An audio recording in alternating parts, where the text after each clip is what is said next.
હું મહેશભાઈ વાઘેલા, જુનાગઢ. મને 7-8 મહિના પહેલાં પિત્તાશયમાં પથરી હતી. દુખાવો થાય ત્યારે સ્વભાવ ચીડિયો થઈ જાય. ડૉક્ટર પાસે જઈ તપાસ કરાવી તો એમણે 12 mm પથરીનું કીધું. ત્યારબાદ મને ભોમા આયુર્વેદિક પાવડર વિશે જાણવા મળ્યું અને મેં એક બોક્સ મગાવી શરૂઆત કરી.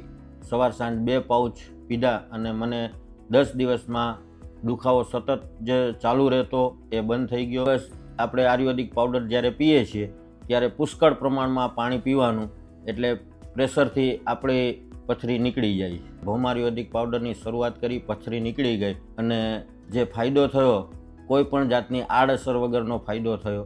અને મેં પાછા રિપોર્ટ કરાવ્યા તો જે પથરી મારી 12 mmની હતી તે આખા શરીરમાં ક્યાંય જોવા ના મળી. એટલે આ ભોમા આયુર્વેદિક પાવડર વાપરવાથી મને માત્ર 12 થી 13 દિવસમાં આનું રિઝલ્ટ મળ્યું. ત્યારબાદ આવા ઘણા બધા બોક્સ મેં મંગાવી અને મારા મિત્ર વર્તુળ સર્કલમાં બધાને સેવાની ભાવનાથી પહોંચતા કર્યા.